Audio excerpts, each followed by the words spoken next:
ও মা গেছি রে। ডাক্তার সাহেব, আজকে দেখেন আমার কি অবস্থা। আমার নাক কান একদম ফেটে গেছে। আমি আর কথাই বলতে পারতেছি না। ডাক্তার সাহেব, আমাকে একটু দ্রুত দেখেন।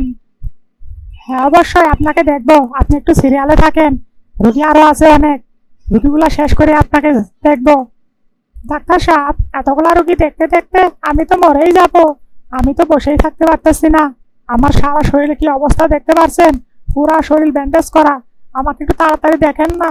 মিয়া, তুমি কি কথা বুঝো না? তোমাকে কি বলছি? এই রুগীগুলা শেষ হইলে তোমার সিরিয়াল। অত ব্যস্ত হইলে লাভ নেই। ব্যস্ত হলে তুমি অন্যখানে যাও, অন্যখানে গিয়ে ডাক্তার দেখাও। আমার এখানে দেখাইতে হলে তোমাকে প্রায় 3-4 ঘন্টা ওয়েট করতে হবে, বুঝতে পারছো? ও মা গেছি রে। এতগুলা রুগী দেখে তারপর আমাকে দেখবেন? 3-4 ঘন্টা সিরিয়াল। আমি তো সব সময় আপনাদের কাছেই দেখাই। আমি আপনার কিছু টাকা বকশিস দিমুনি ডাক্তার সাহেব। দেখেন না, আমাকে একটু চেষ্টা করে আমার সিরিয়ালটা আগে দেওয়া যায় কি না? ভাইয়া মা, আমাকে 400 টাকা বকশিস দিতে হবে কিন্তু। যদি 400 টাকা বকশিস দাও তাহলে তোমার সিরিয়ালটা আগে দিব। না না ডাক্তার, আমার কাছে 400 টাকা নেই, আমার কাছে 500 টাকা আছে। আমি আপনাকে এই 500 টাকাই দিব।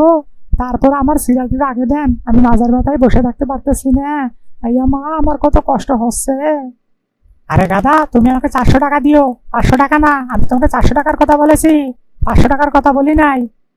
ডাক্তার সাহেব, আমার কাছে 500 টাকাই আছে। আমি 400 টাকা কোথায় পাবো? আমাকে 500 টাকা নেই, দেখেন। না হলে আমি অন্য কোথাও গিয়ে দেখাবো এখন। মনে হয় মাল পটে গেছে। আমি 400 টাকার কথা বলি, ও 500 টাকার কথা বলতেছে। আচ্ছা যাও, ঠিক আছে। তোমাকে ওই 500 টাকা নিয়ে আমি দেখতেছি। যেহেতু তোমার কাছে টাকা নেই, কি আর করার। তুমি সিরিয়ালে থাকো, এরপরে তোমাকে দেখতেছি। ধন্যবাদ ডাক্তার সাহেব, আপনাকে অনেক ধন্যবাদ। আপনি আমাকে ওই 500 টাকা নিয়ে দেখতেছেন। একটু তাড়াতাড়ি দেখেন, তারপরে আমার সিরিয়ালটা দেন। ও মা, আমার এত কষ্ট হচ্ছে। আমি বসেই থাকতে পারতেছি না মাজার ব্যথায়। ওই বাল্লে বাল্লে, ওই বাল্লে বাল্লে, ওই বাল্লে বাল্লে। আমি কি একটা মূর্খ রোগী পেয়েছি? যাক, এভাবে মাসে কিছু রুগী পেলে তারপর তো আমার হাত খরচা চলবে। আমি রুগীর কাছে যাই 400 টাকা, এ বলে 500 টাকার কথা। বাহ, আল্লাহ তুমি এরকম রুগী আমার কাছে দিও, যেন আমি মাস শেষে কিছু টাকা পকেটে উঠাতে পারি।